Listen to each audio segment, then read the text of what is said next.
Om Shiva Chidambaram. I would like to speak today on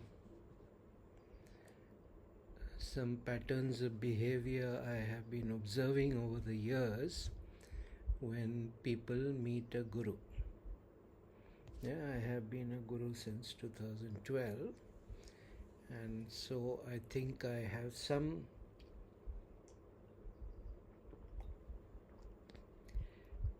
expertise in the matter, some expertise in the. See, I was recently at a 2-day event where I was teaching the participants full day from 9 to 5, and I observed again that in that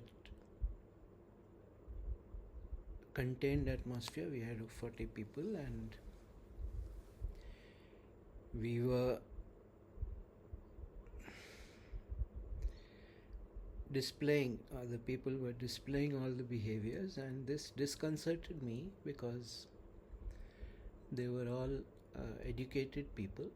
Most of them were quite successful in their life, except for the young people who are just starting out their careers and their life. Most of them were quite successful, and yet so many of them, the majority of them, to be quite honest, displayed what I would consider to be very foolish behaviors. So I wanted to speak a little bit on that. This is in the nature of a public service announcement and a little bit of a rant because I get irritated about it also. So the first thing I would urge you when you're meeting a guru figure is to please drop all these insane expectations.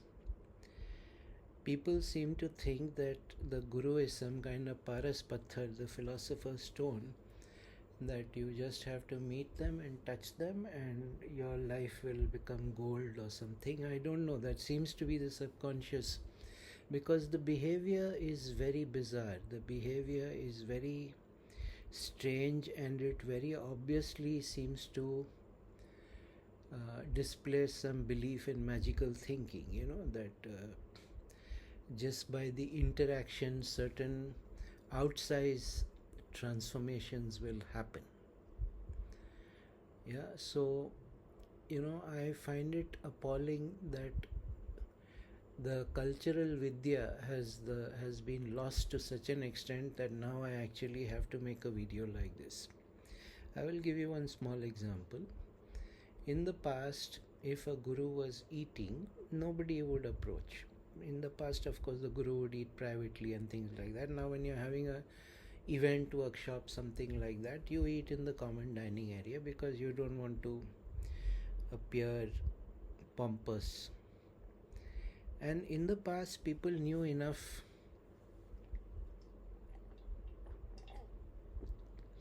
not to disturb, at least when they were eating.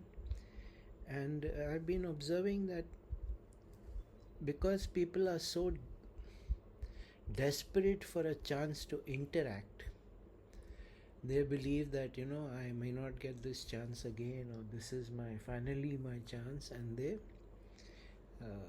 they interrupt while the person is eating, they interrupt while, and you have to be polite, otherwise they will say that you are an arrogant guru and you don't care and all those. But just the fact that such a basic cultural norm is no longer understood is a very worrying, I would even say disconcerting thing. So that's just one small example. Then the other example is that you are ringed and crowded. I mean, to come back to the eating thing, sometimes they just start accumulating around you, and you think like when you were a kid and you went to the zoo, the animal feeding time was always the most popular. So I mean, that is just an aside, but yes. The other thing is that people crowd on you, press on you, insofar as is possible, you should not start physically touching the guru and catching hold of their clothes and pulling you. When I was a young man, Swami Chinmayananda said that he used to be mobbed by people and they would all pull at him, and in one famous instance, they pulled his dhoti off. I have not yet come to that dire extremity, but I have been pretty close, and other people I know, other gurus I know, have told me similar stories. So, if possible, please do not physically lay hands on the guru. Yeah. The other thing is, when you are at a workshop venue or an event venue, when the guru is going between to his room, to the dining area, to the event, and then they wait for you on the road, and they jump in front of you and they start communicating whatever it is they are to communicate.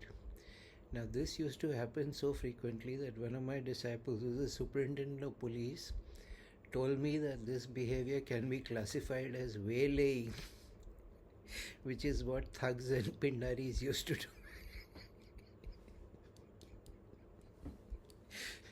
Now, again, I understand that people feel this is my only option, this is my only chance, and I need to. And everybody wants just 5 minutes, just 10 minutes. Now we are already doing 9 to 5. You have 40 people participating or 38 people participating, and they all want 10 minutes. You do the math and then you tell me what is expected of the person. So this is what happens because of these.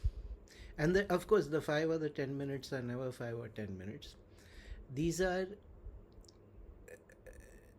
these kind of behaviors are why gurus move with what essentially a ring of bodyguards around them, and then they are told, people say, oh, they are inaccessible, because this is not the appropriate venue to say something like that.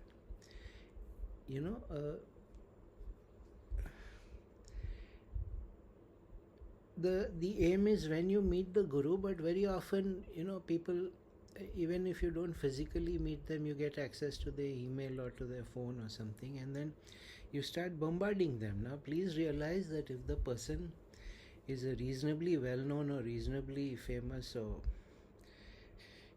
has a reasonable number of disciples, the priority is always the disciples, not to a rank stranger.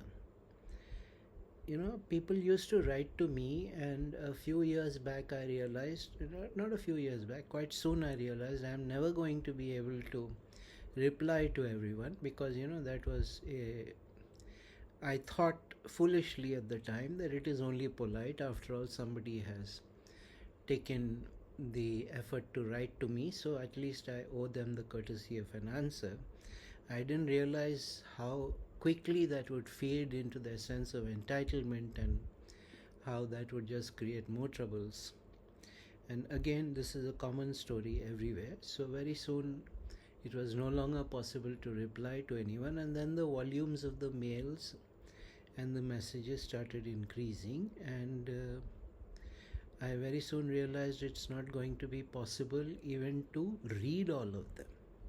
Now, I am not famous. I am merely well known, slightly well known. I am not a famous person in any way.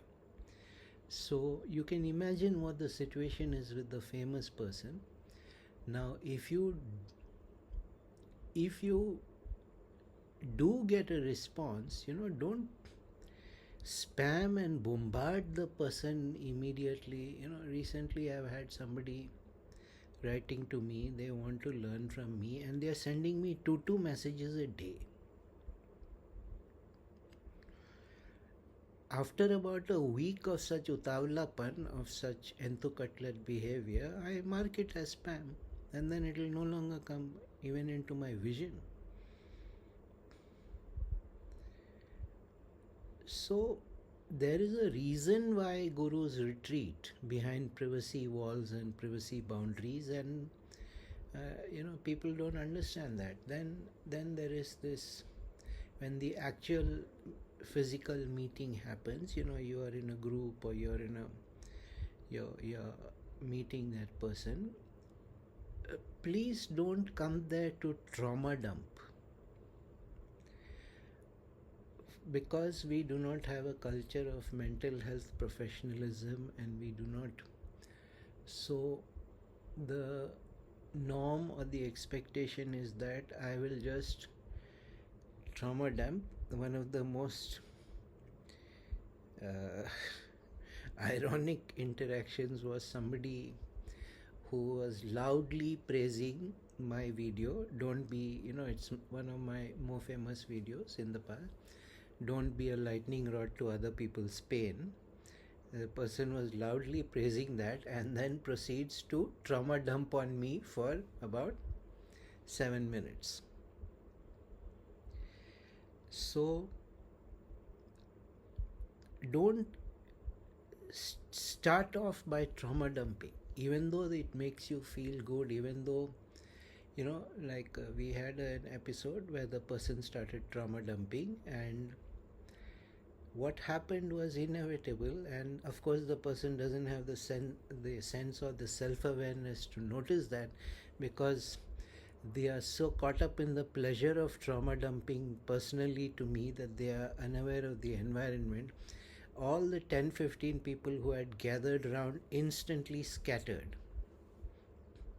Yeah, maybe because of embarrassment, but it's not that. Nobody wants to bear somebody else's pain. Nobody wants to. And if you're a person who trauma dumps, that is what will happen to you. Everybody will scatter from your life. And I want to ask something that may sound cruel, but it needs asking. Do you think you're the only person who's suffering? Do you think you're the only person who has suffered?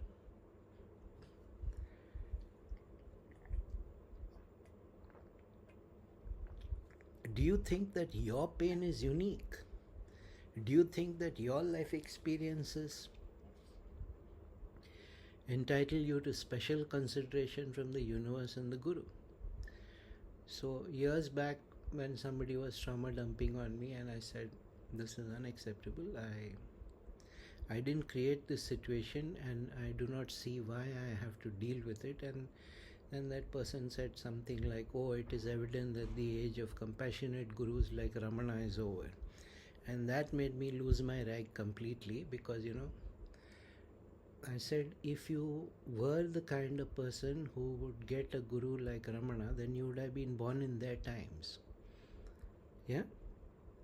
Don't be so self-congratulatory and think that you deserve a guru of that caliber. Tumhari auqat mere jaisa hi hai.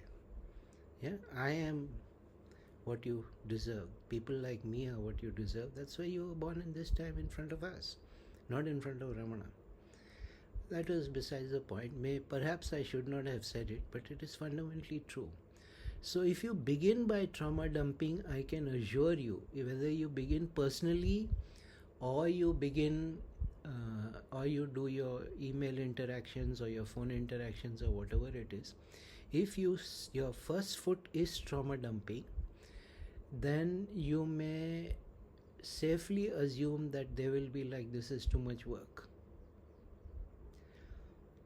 I don't need to deal with this, because I have seen that if a person comes to spirituality, wants to take up spirituality because of a problem, the minute the problem is solved, then the spirituality is also abandoned. The yoga is abandoned, the guru is abandoned. So a problem solving should not be the reason why you enter into adhyatmic life. Yeah? So that is advice. And sometimes people are so determined to trauma dump that their behavior goes into stalker territory. Now, I never thought, because I'm not famous, I'm just well known, I never thought I would be subject to stalking. But it actually happened. Somebody found out where I have an event. They were not part of the event, they were not part of the disciple or student circle. They turned up, and then they have, they have gifts, and they have demands for selfies, and they have demands for time, and it became rather ugly. That was the most ugly situation. My disciples were repeatedly telling, Sri Guru is telling you that he is sick, he needs to rest, and you are not paying attention. And it became, all I can say is it became ugly. And there were one or two other instances which was not so bad. I never thought it would happen to me, but live and learn, I suppose. So this this belief that the personal interaction will do something dramatic, or the belief that because you are interacting and you are trauma dumping and it makes you feel better, therefore, and you do not realize that most of the time you're being judged on what you're doing, and the judgment is that this is too much work, this is too much effort for too little return. Yeah, I used to try and help, but then I came to the point where I would be like, here is what you do, your effort, you help. Of course, people don't want to make any effort. They want me to use my Shakti and fix their life, and no, that won't happen. Yeah, of course. And then the other thing that follows, people come to you and explain their situation, and then you have some insight for them, or you have some thing that you tell them, and they don't want to listen to it.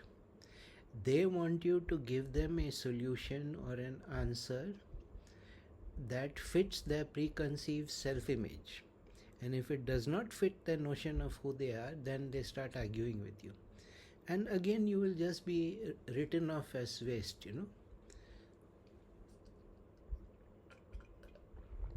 So what I see in these interactions very often is that they will plant themselves in front of you, and they will tell you whatever dire situation has happened,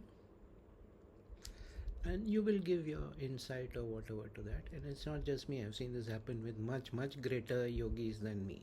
Yeah, people that all I can do is folded hands in front of them. Even to them this is done. So again, मैं किस खेत का मूल्य. So the answer is given to them, and instead of accepting that, because that's what you came to the Guru for, no? You came for an answer, a solution. They restate the problem again. Yeah, it is as if they went through their checklist. They got to the end, you gave the answer, and the answer was not what they wanted to hear, or it did not validate them. So they go right back and they restate. And it happens 2-3 times, and the same thing happened with me in my last event, and I just said, we are going around in circles, this is a futile conversation. So this desire, you see, and this is the core of the problem. People go to meet the Guru not for help, not for advice, but for validation. They want to be validated in their life, they want to be validated in their life choices. They want to be told that whatever they did is correct, or if they blundered big time, then it's okay, it doesn't matter. And when you tell them, no, that was a grave error and you're going to suffer for it, they don't want to hear it. हम आपके शरण में आए हैं, and we will continue suffering. Yes, probably more if you come into the sharan of a person like me, because I believe that the quicker you work out the karmic consequences, the better. So there is this strange reluctance to take advice, even as there is a profession. Panting eagerness to take advice is professed, and then when the advice is given and it is not what they expected, they just, like I said, they just reiterate their position. They go back to square one and begin all over again. And I'm like, yeah, how many times are you going to tell me the story? I know what happened.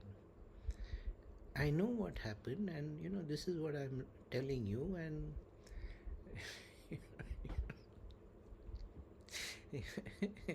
and what do these people think? Quite apart from my many years of yoga, and I'm pretty intelligent. I have pretty good psychological awareness.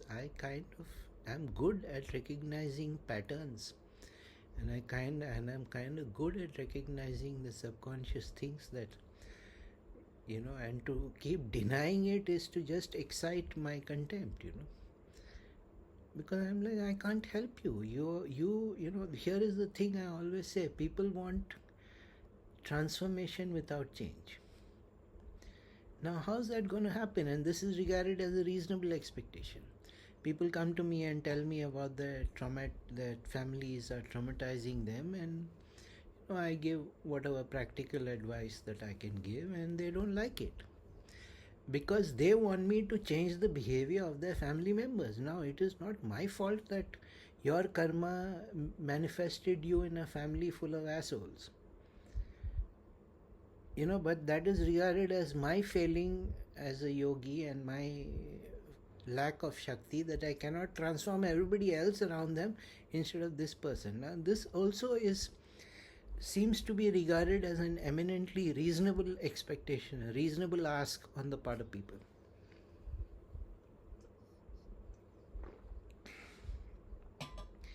So this is just like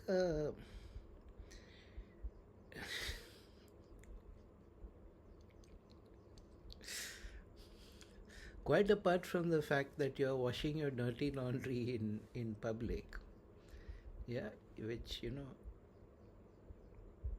then there is the problem. There is the problem with gift giving. Now, yes, the traditional norm is when you visit a guru, you visit with fruits and flowers or some dakshina or some gift. Correct, that is true. If you are visiting the guru in his hometown, then he can take all that back. If you're meeting him somewhere else, there are things like luggage restrictions on flights. And people come with all kinds of strange gifts, big ass heavy gifts. And do you seriously expect the guru figure, or do you seriously expect me to pay the excess baggage charge so that your sentimentality can be gratified? At one time people used to bring only fruits and flowers, and then Swami Chenmayananda again, I remember, and I died laughing when I heard it. He said the entire religion is being converted into fruit gatherers and flower throwers. But at least that is still better, because when somebody gave me, again at the event, somebody gave me fruits, and I immediately sent it to the kitchen, and I said, serve it at dinner as prasad, and I just energized it and sent. So that was a good outcome. But do you expect me to carry all those fruits back? Obviously not. And then people bring such absurd gifts. If you really feel like that, then please give money of the value of the gift and say, Guruji, please use for dharma karya. That is the right way, no? Please use it in dharmic.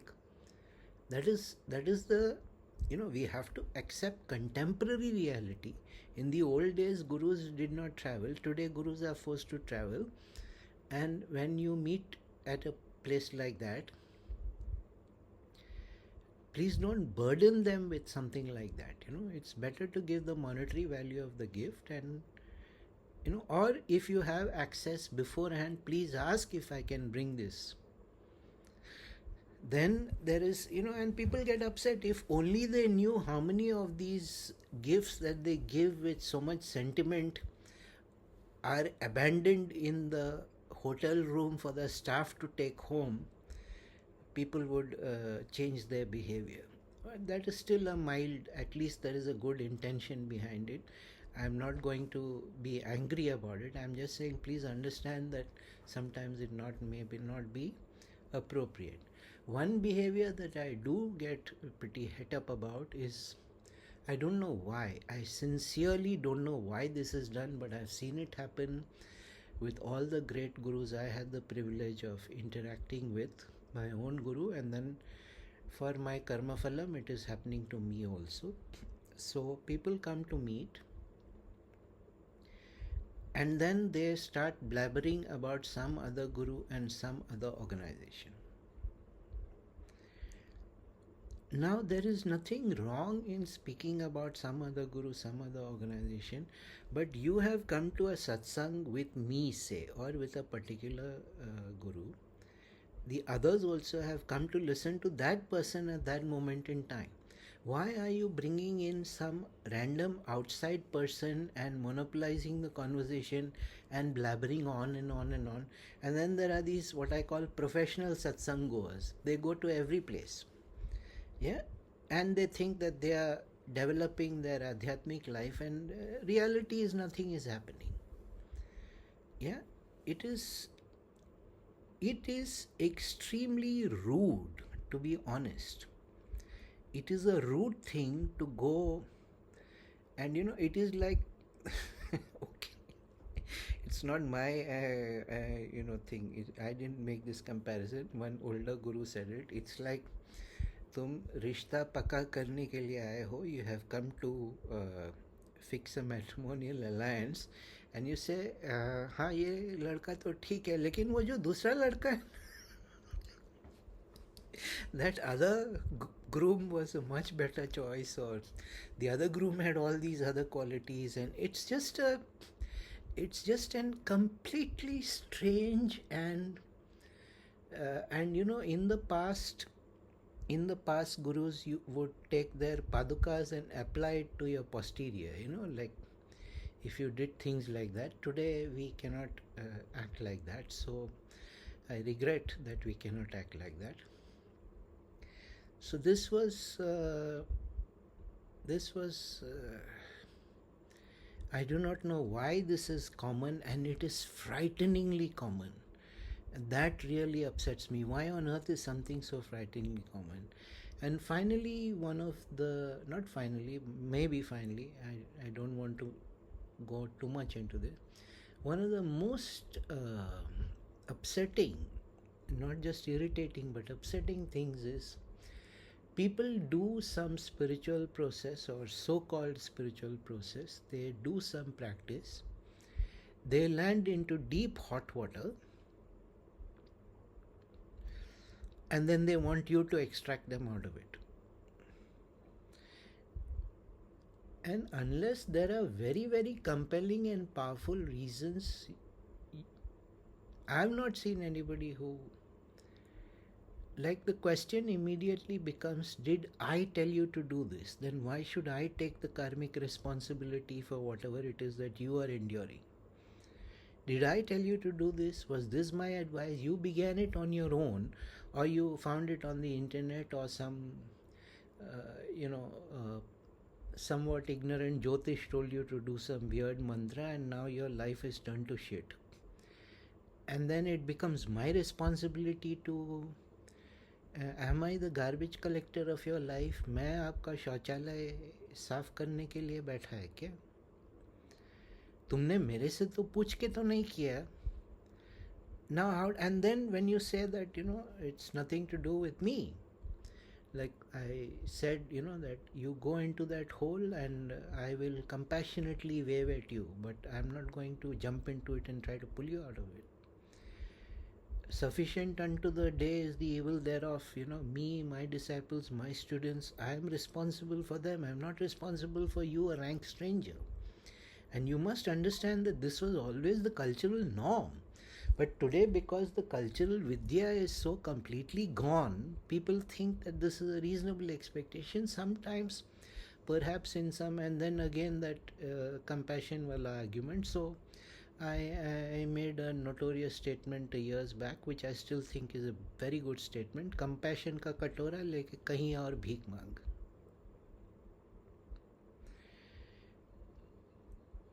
You are expecting a certain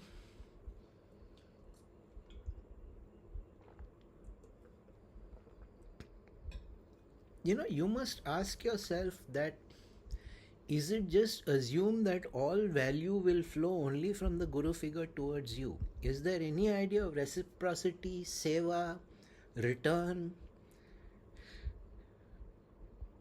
Or is it just take?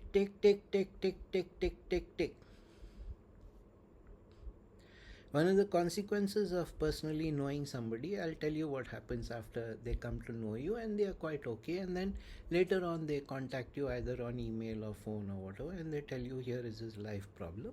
You advise them a little bit, it's a 20-minute, half an hour. Okay, done. Few months later again.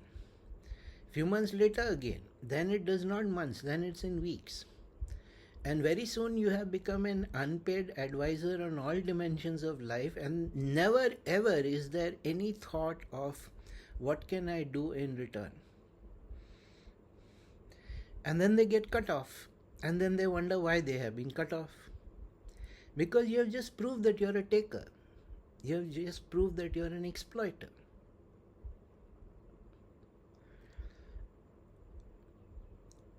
And again, this is a pattern I see so much that it no longer surprises me. It sometimes upsets me, but the minute I see that a person has taken significant help for 3 times in a row and there has been no reciprocation of any sort. I am not saying that you give big mota dakshina, but at least there should be what can I do for you?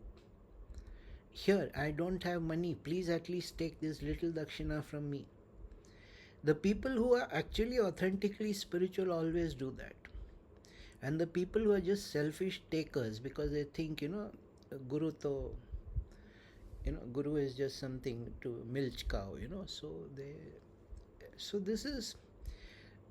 so this problem of taking and never returning, never even seeking to give any reciprocation is a very bad karmic issue.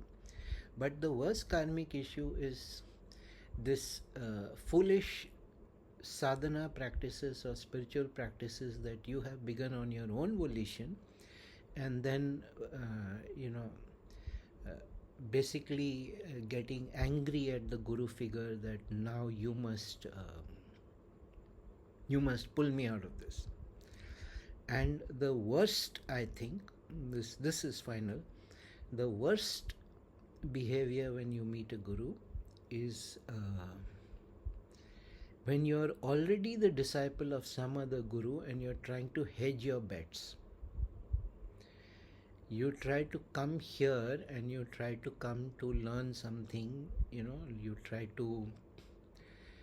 you essentially wanting a fallback option. It's very insulting both to the guru that you have already formally taken diksha from, that you have already become a disciple of, and to me or to the other guru that you're going to, because this is spiritual infidelity, and I do not appreciate being cast in the role of mistress.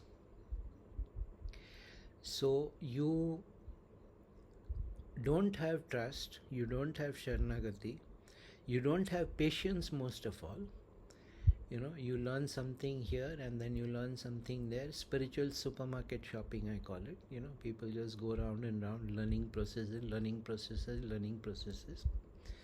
So if you have already got a guru, please trust.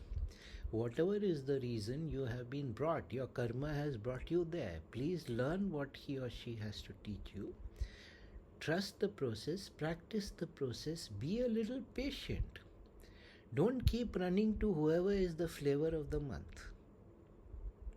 Or don't just think that, I have this person and now I have this person also, and therefore I can hedge my bets. That way you will never grow in sadhana, you will never grow in upasana. It is actually a sabotage of some sense, and it is actually great karmic disrespect to the Guru Kshetra, and you will never get anywhere in life, not in your sadhana at least. So it is again a lack of cultural knowledge, it is again a collapse of cultural knowledge, that whenever somebody tells me that they have taken diksha from somebody but they want to learn from me, I always say no. Stick to that. That person is good. Why are you coming to me? Why are you disrespecting that other person? And why are you disrespecting me? So, I find it is always better to err on the side of caution rather than to just assume that things will be better later.